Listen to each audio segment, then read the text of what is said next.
Good morning, PSIT Kanpur, and thank you for this opportunity to share my story with you. I'm going to begin in about 2012. I was experiencing this feeling. A lot of you are students here, and maybe you haven't reached that stage when you actually experience a burnout.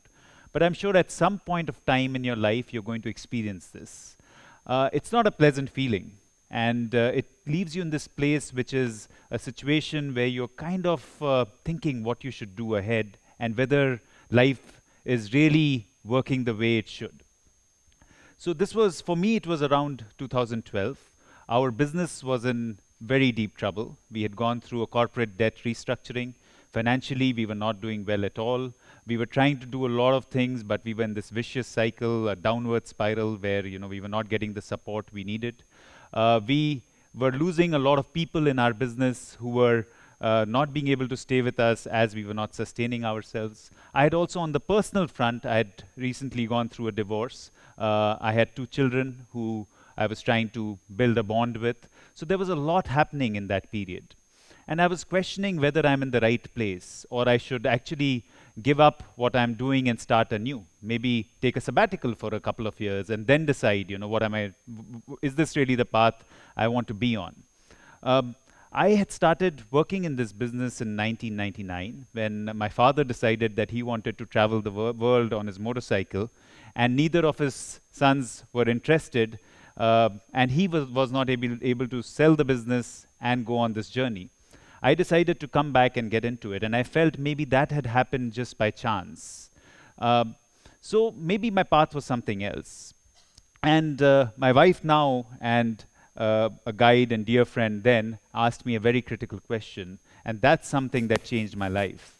The question was, what would you do if you could do anything? There was no restrictions. There was no money problem. There was no time problem. There were no issues at all. What would you really do? And that's what changed my life, because as soon as I started thinking, if I was to give everything up and start anew, what would it be? And the answer was always around nature. I would do something that would leave the planet better. And maybe that was because I was brought up in a place which was green. I was brought up in boarding schools that were around mountains. It was deeply inculcated within me. And I started searching for what my purpose would be. And thankfully, around then, I also met another person who influenced my life greatly. This is a person called Dr. Prasad Kaipa, and I attended a course with him, and he became a mentor of mine. And he taught me 4 great things that led me to where I actually went. The first thing he said is nothing in life happens by chance. If you really think you just came into this business without any design, then you're probably a little mistaken. So there is a design, universe's design that happens, and you can accept it or not. The second thing he taught me was that you cannot wish everything that you've gained so far away.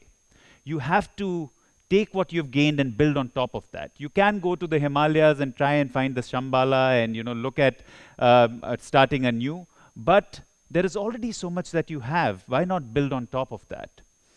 The third and probably the most important thing he taught me was that your purpose is never about yourself.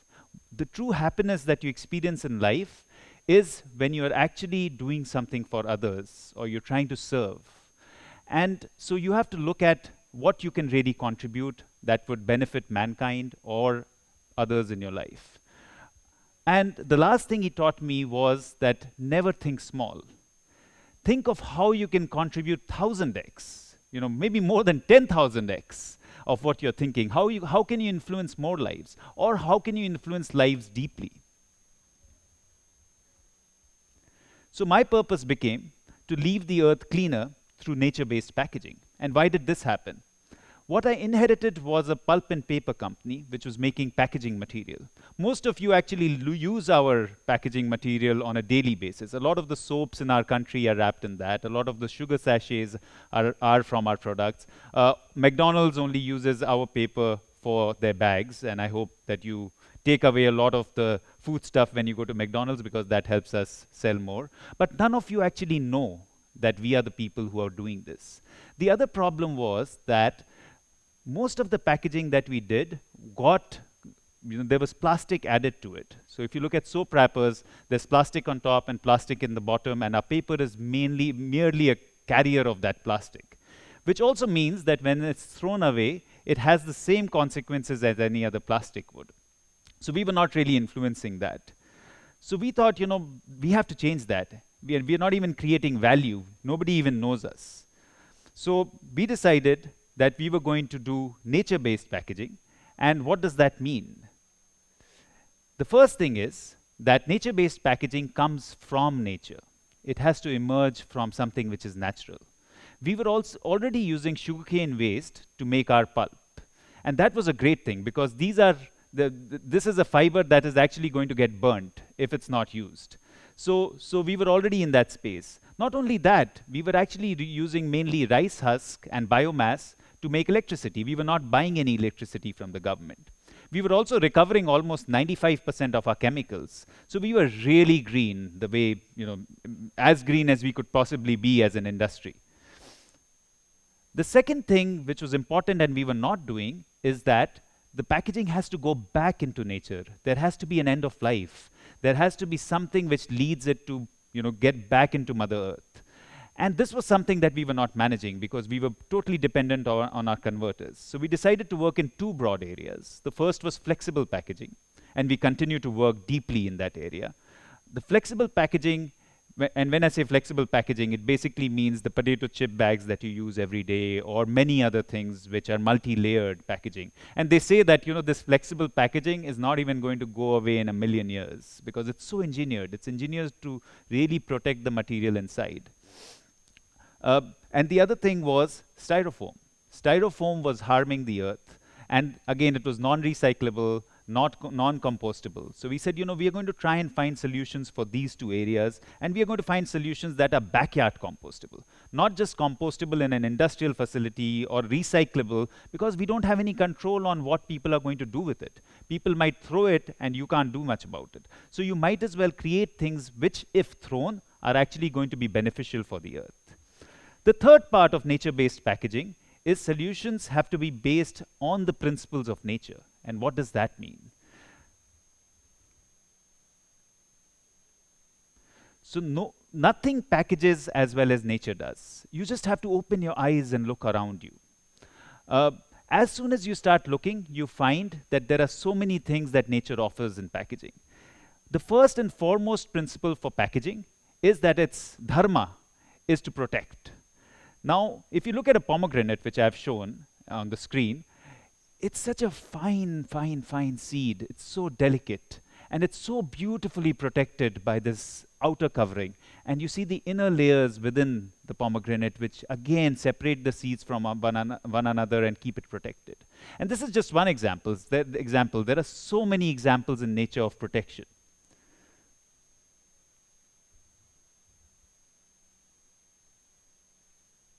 The other thing that is really important in packaging is that whenever you package something, you want to know from the outside what is inside. And what we do in today's modern world is that we do a lot of advertising around it. There's a lot of printing which tells you what is inside it. But in nature, it's very simple. You can never mistake an orange for a banana. That's the way it is shaped. That's the texture. That's the whole idea. It's in your mind. As soon as you see a watermelon, you know what it is. As soon as you see a pea, you know what is inside it. So, it is designed in a way where, it shows what it is. The one thing that we all look at is expiry date in our packaging. Be it medicines, be it food. What does nature do? Again, very simple. The packaging itself changes color, shape, smell, and eventually, if you open it, taste. The unpacking experience has to be wonderful. And you cannot ever compare the unpacking experience of nature as we unpack. We tend to struggle hard. A box from Amazon comes, you tend to rip it apart. You try to sort of, when you're opening potato chip bags, you're trying to struggle hard, or you're trying to tear it. There are so many things we have to do in the packaging we make. Look at the unpacking experience of most of the things that are made in nature. Look at when you peel an orange, you put that thumb in and it just sort of unpeels. You look at that banana, you just take off the top and you unpeel that banana. You look at the eggs, you press it from the top and to the bottom, nothing is going to happen to it. They say you can apply a lot of pressure and nothing's going to happen. And you take a little, a little knife or fork and crack it on the side, and there it opens out. So there are so many ways in the way nature unpackages. The amazing thing is that nature packages every sort of matter.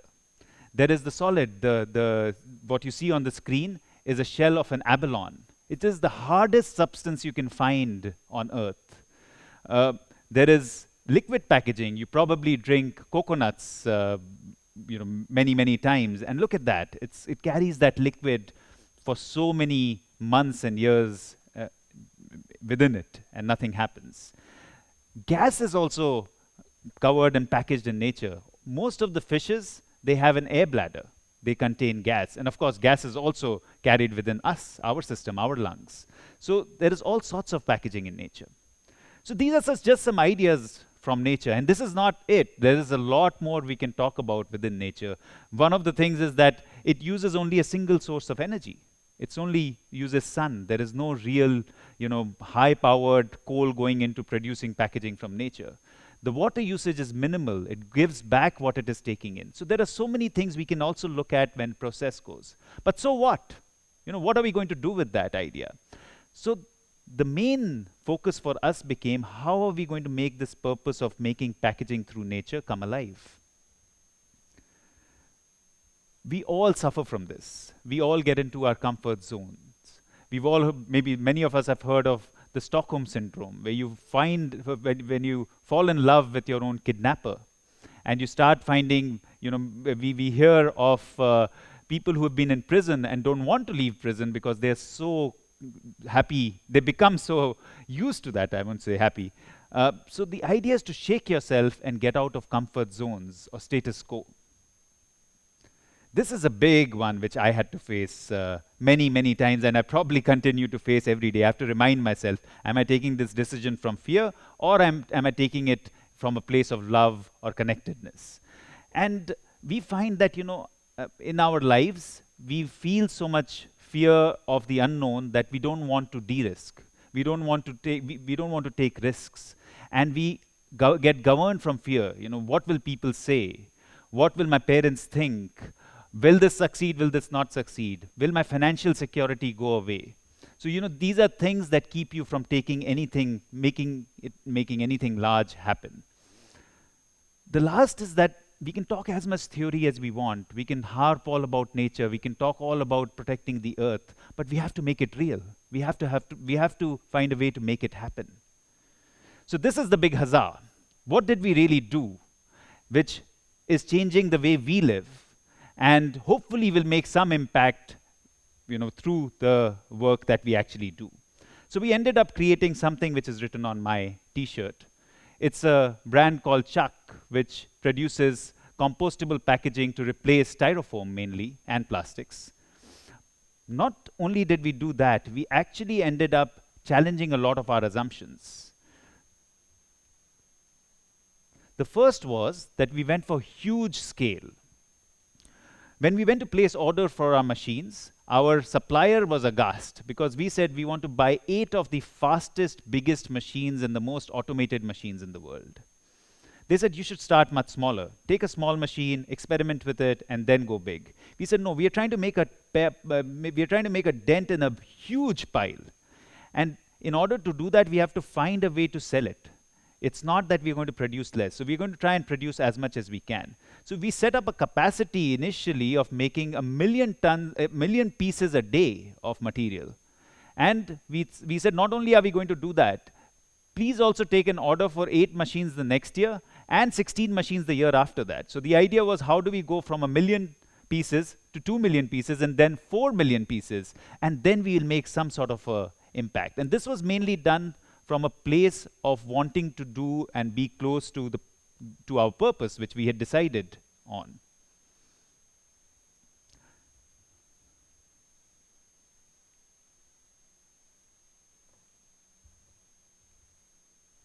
The next assumption that we challenged was that we were told that the market only accepts white. especially in India. We are used to wanting things which are nice and clean, and brown doesn't look clean. But we were again challenging and being close to our purpose. Our purpose was to make things which were more earth friendly. As soon as you want to make it white, you're going to add bleaching chemicals, which has two problems. One is you're adding more chemicals, and the second is that you're losing more fiber. So in the end, you are damaging, you're not optimizing the usage of fiber. So we said we are going to challenge that. Why not make it more natural looking as well? The third thing we did was that we challenged the whole design idea. Everything you see in the market is going to be round. We are used to round plates, round bowls, and round serving bowls as well. We said, no, we are going to study what the problems are in the market, and we are going to try and solve them. When we studied the market, we realized there was a disparate amount of things which were actually being used in order to serve. And we said, we're going to learn from Lego and see how they fit one thing into another. And we are going to give the power of usage to the customer. The customer can decide whether they want to use a 2-compartment or a 3-compartment by fitting these 2 bowls into everything. But that also meant the geometry had to shift. It had to be a square or a rectangle instead of a circle.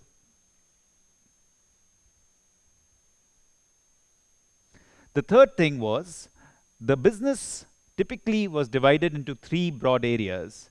People made pulp, people made products, and there were marketing companies. We said, no, we are going to challenge the whole thing by giving a cost advantage to our customer. And we are going to do that by making the pulp ourselves, designing and making the product ourselves, and then also trying to make a brand and marketing it ourselves, which again was going against the trade norms. So what happened really? Well, the product has just been launched, and we are trying to market it, and we are finding a huge, wonderful response that is in many ways unexpected. We thought it would take even longer. But the bigger thing is that I wake up joyful every morning because of finding my purpose. I was struggling to get out of bed. I was struggling to get into work. I was motivating myself every day. And here I am. My wife needs to draw me out of my office every evening to say, stop, come and spend time with us. Because I'm just so ingrained in the mission and the purpose that we are trying to resolve. The second thing is there's a lot of recognition which happened because of our fighting our fear and doing things differently. We won the India Design Mark. We've just won the Red Dot, which is the highest design award in the world. We've been given various other accolades and recognitions. We have an amazing team today. We were struggling to keep people within the organization, and today we are being able to find absolutely amazing people to come and work with us. Even the stock market has changed. Our share price went up almost 5 times in the last year. So I'm going to close with the idea that you have to think big. You cannot, your thinking small doesn't serve the world at all. So you have to look at what is your best. What is the best you can give to the world, and try and live up to that. Let go of your fears and embrace that future. So I'm going to do a little exercise with you if it's okay. Is it okay? You have to close your eyes. Now you have to think of a place and time that you feel the most happy. Experience that feeling. Also think, what are your real talents? What do you really enjoy? What gives you true satisfaction? What are you doing then?